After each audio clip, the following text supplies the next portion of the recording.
business. I returned to academia in the past decade. I gained my PhD at the Moholy-Nagy University of Art and Design as an art theorist. My field of research is contemporary art related to religious and spiritual experience. And I'm working as an assistant professor at the List University of Music, List Academy of Music, or whatever you call it. So roughly that, I think. And shall we start? Okay, and I'm trying to keep the time. Okay, the presentation I would like to get through today is entitled with a question mark, Through the Screen Darkly, with a subtitle, Enchantment in Digital Art. And obviously, as I said, my field of research is mostly art and architecture, art in a broad sense, including design as well, related to religious or spiritual experience in absolutely the contemporary world. And I think these terms like enchantment will appear at a number of places within our talk, within the talk. What should I push? Because this doesn't seem to be working.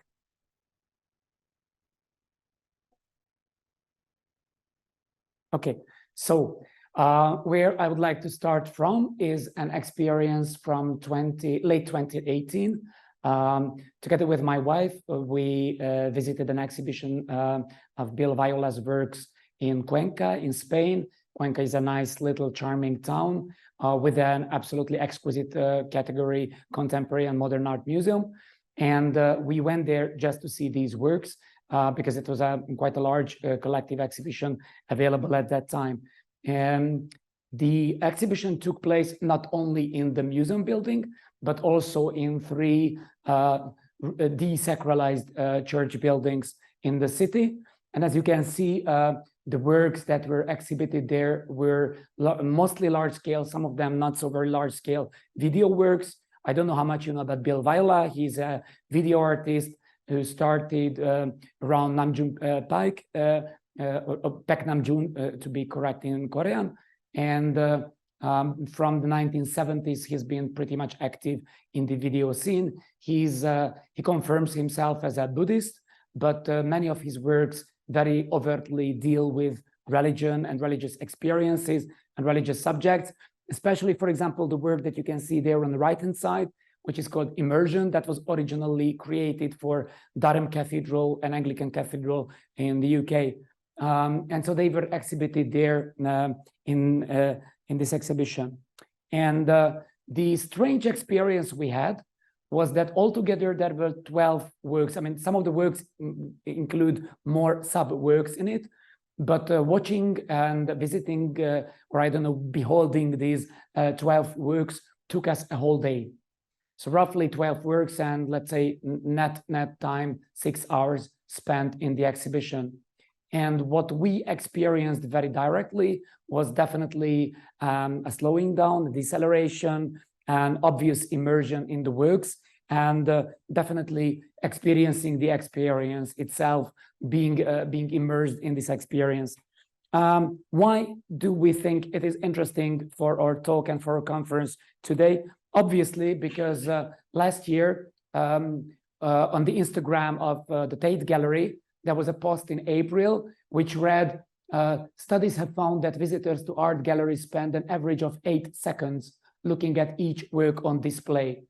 So as you can see, there seems to be a very strong contradiction that on the one hand side, most of the contemporary, or not only contemporary, but artworks exhibited in museums, exhibited in a type of a beholding that normally visitors, museum goers, gallery goers visit, and the way how they try to experience these works usually takes 8 seconds.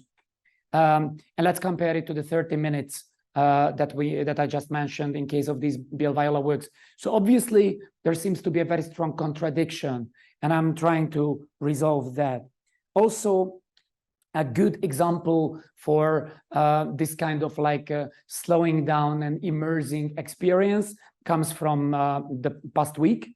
Actually, this is a recent news that the Museum of Modern Art has acquired and bought and purchased an artwork by Refika Nadol, which is called Unsupervised Machine Hallucinations, MoMA. And this work is a large-scale interactive AI-operated work, which was built on the whole and total catalog of the Museum of Modern Art.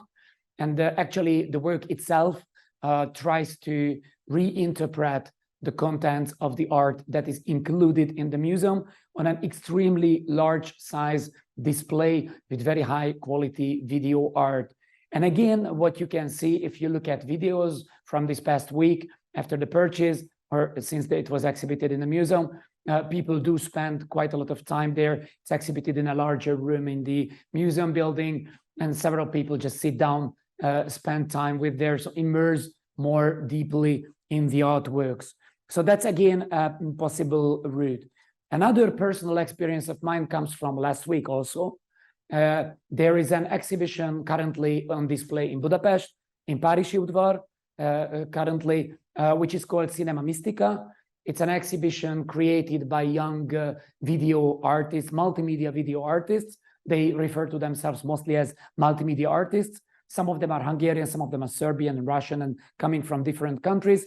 And the exhibition itself is, how to say, several rooms altogether, let's say something like a little bit more than 20 artworks. Some of them are smaller, some of them are very large, as you can see, for example, this one here. Some of them are printed or 3D printed or three-dimensional works. Some of them are light artworks. Some of them are visible on screens, and so on and so on. And some even have ChatGPT connected to them. So there are some art, there is, for example, one artwork with which you can communicate. You can start to have a dialogue with. And so having seen all these things, the question came to me very obviously, like, is that all? Because what I saw is that most of these works that I have shown you, except for the, say, for the Bilviola thing, but these, especially these past two, seem to be much more like design works in the sense that they are more towards making the audience spend more time in the museum, immerse more deeply in the artworks, get a much more deeper entertainment, or in a way like this last one, the Cinema Mystica, like a kind of like a spiritual massage salon, in which the artworks massage your body and soul, and you get eased and you get lighter and you get more entertained. By the way, when you go to Cinema Mystica, they always tell you that when you buy the ticket, that even though it's given for a time span of like 1 hour, you are allowed to stay as long as you want. So if you want to spend 8 hours there, do spend 8 hours there. There are some bean bags you can lay down and spend time with. So is it possible to include something more? And my claim, and I'd like to speak more about that, is that there seems to be a tangible trend of artistic experiments towards creating re-enchantment in digital art, which is related to religious and spiritual experience. And I'd like to show you some artworks connected to that. One of the opening scenes, and I do hope that is going to start here. No. No. Can I get some help with that? How to make that work? Because there was included a link to this.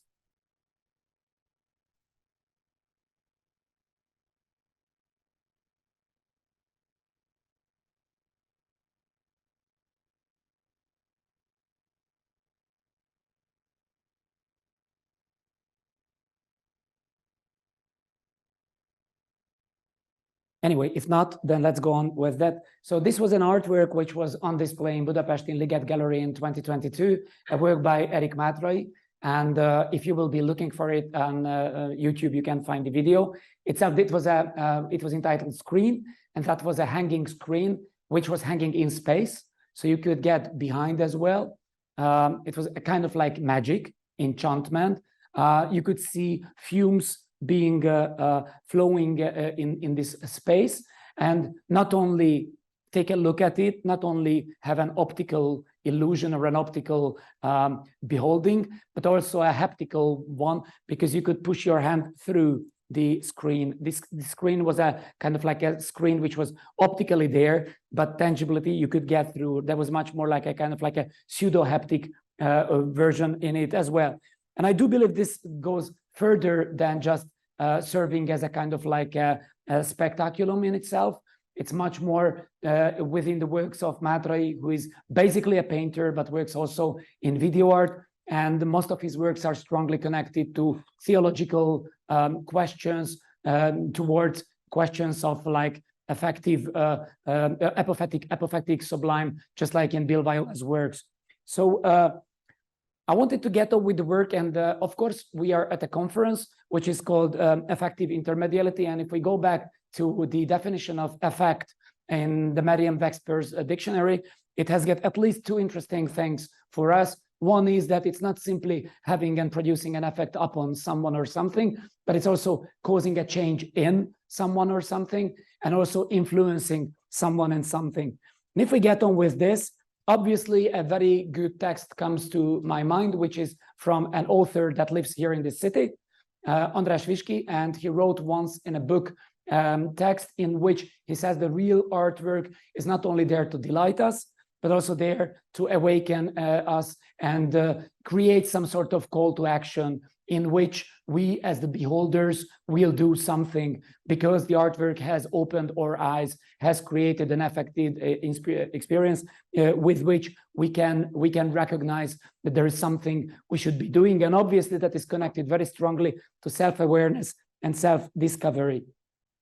So if this line exists, then what we can definitely see is that the work itself can also get further on, especially with the term of in-betweenness. And that's a quote that I brought from Margaret Lacaze and Henry Martin Lloyd's text, Introduction, Philosophy and the Affective Turn was the original title of the piece, and that appeared in Paresia in 2011. And again, I think it's an interesting thing because that really goes towards this betweenness, effect arising between thinking and acting, between the mind and the body, between the power to affect and the power to be affected, between the bodies and between the bodies and the world. So kind of like a very interesting phenomenon appears here. We have got the other word as a title of our conference is intermedia, and obviously, thank you very much for the smiles. It's Dick Higgins's one of Dick Higgins's drawings. Dick Higgins was the first intermedia artist ever. I think he created his first artwork in the 1960s, like maybe 62 or something like that. But I think what is important for me here is that this is very much a plausible field still in development, and there are a number of points which have got obviously question marks, fields that we are not yet aware of. What really supported my thinking towards this was a magnificent exhibition in 2009 in Karlsruhe, and that was called Medium Religion, and it was curated by Boris Groys and the late Peter Weibel, and they also published an amazing volume on it, which is full of really great scholarly papers, which is also called Medium Religion. This other word, again, as a basis that serves as a basis for my works, is the word reenchantment, which is originally started by Susie Gablik as a word, but I think the biggest and most complete volume that appeared is this one, which is simply called Reenchantment. It was edited by James Elkins and David Morgan, and came out, I think, at Routledge. Naturally, if we look around the world, we can see a lot of works which fall in this category, in which at least in my field of research, a number of works represent and bring these affective intermediality elements through enchantment, starting from Bill Viola's Martyrs, which is a tetraptychon at St. Paul's Cathedral in London. Actually, that's like works like a classic imagery within the church of 4 screens, or also his later work from 2016, which is called Mary. But at the same time, we can definitely call works like Davide Maria Coltro's Crux, which is obviously screens placed in the shape of a cross with different visual content in it, or James Turrell's works, and I just selected one, which is obviously something that has got very close relationship towards religion, and that's Cemetery Chapel in Berlin, the Dorotheenstadt cemetery, to which he created not the architecture itself, but the light art. But I would like to go much more closely back to artists, and I'd like to bring some examples of Central European artists who kind of like work in this field. One of them that seems to have one possible experiment in it, trying to fill out one of the scopes in Higgins's work with a question mark, is Pavlina Marie Kasparova. She's a Dominican sister. She started as a fashion designer, and then she studied art history, and she graduated with a PhD in Cambridge at Anglia Ruskin University in theology and light art. And she's an artist and at the same time a Dominican sister.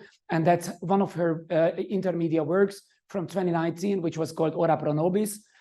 This was a light installation in a church in northern Czechia, in a Baroque church. But it was not only a light installation, she also composed music to it. So it was a sonic and, visual experience together. So I think she's working on one possible way, and that's one of her works, which was born in course of her PhD studies. Another work is from a young Hungarian artist, Eszter Julia Kuzma. She graduated last year at the University of Fine Arts as a painter, but that's one of her works, which was called Altar of the Holy Generation. It's from 2021. And obviously her work is totally different from Kasparova's work. Kasparova's work was born and created in a working operative church, whereas this one was created for a secular gallery space. But in that space, Eszter wanted to create an atmosphere which can be a kind of like substitute religion for nowadays youth. It was not only a triptychon, but also lighting, also stroboscope lighting, also artificial fume, also techno music. And to really add up the whole thing, the two side panels are meticulously painted, little drug tablets on the two side panels, things which help us to get into the enchantment nowadays. A third work is also from a Hungarian artist, Zoltán Vadászi, who graduated. He has got 2 degrees, one in photography and one in medical technical engineering. And this was a work which is very obviously and very closely connected to apophatic theology, because what he wanted to prove is that there is nothing like nothing. So he tried to photograph 20 by 20 by 20 centimeters of air with medical imagery, computer tomograph, MR, ultrasound, 3D ultrasound, and so on. And he started to manipulate these machines that after a certain time, they started to see something, maybe electrosmog, maybe just little particles of dust, maybe just temperature changes. But it turned out that nothing is absolutely beautiful. And he not only created standing images, still images, but he also created moving images and also spaces in which you were surrounded with that. What's more, later on, he even printed the nothing with 3D printer. How, for example, computer tomograph sees nothing, and how beautiful that nothing can be. Veronika Szendra is also a Hungarian artist. She is completing her PhD now at the University of Pécs, but she also studied theology in the United States. And this work of her is very close to what Boris Groys says. The artwork is like the digital artwork is like a Byzantine icon. In a way, it makes the invisible experience visible. So it's a visible representation of the invisible. This is a classic panel, gold-plated panel, a triangular panel, but behind that there is a video screen in which little different symbols from different religions are moving and getting together. It's a magnificent work. Probably the most extreme version, at least in my experience, was an exhibition in Czechia. It was made during the time of the pandemic in 2020, and it was called Technology of the Sacred. And this was an exhibition of artists who deal with different intermedia or multimedia or new media works of the sacred, but it was exhibited online. So there was a 3-dimensional, digital exhibition hall in which you were allowed to enter at the opening, and then you could walk around with your computer. So even if you go to sacred.display.cz, you can still see it nowadays. It's a properly working space. Switch on the sound, and you can use your computer and visit these artworks totally as invisible data.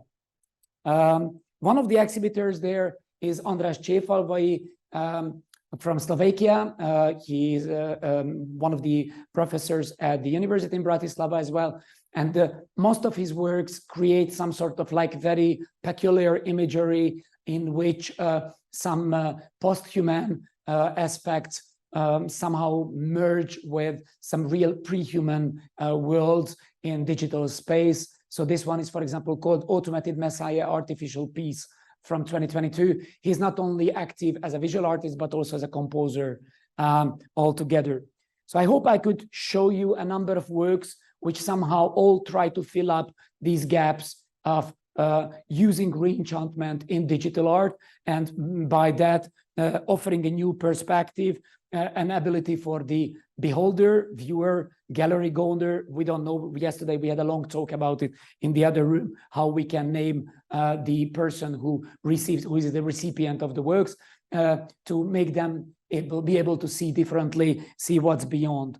And to that, I wanted to add two remarks at the end. One is from an absolutely gorgeous volume that came out this year. It's a volume which is called Religion and Contemporary Art, edited by Ronald R. Bernier and Rachel Hostetler Smith.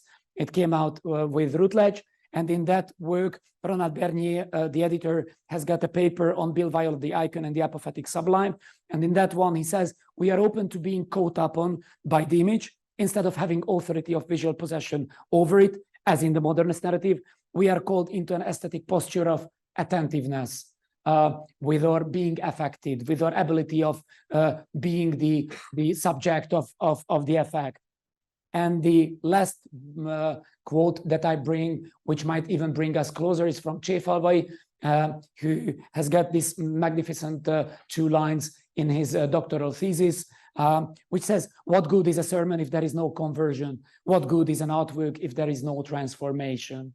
So I think with this short introduction, I tried to give you a horizon, introduce you a horizon of artworks that are somehow connected to religious or spiritual experience, and which work in the field of digital art, and are immersive, are effective in that sense, and using the nature and the ability of enchantment. Thank you very much for your attention.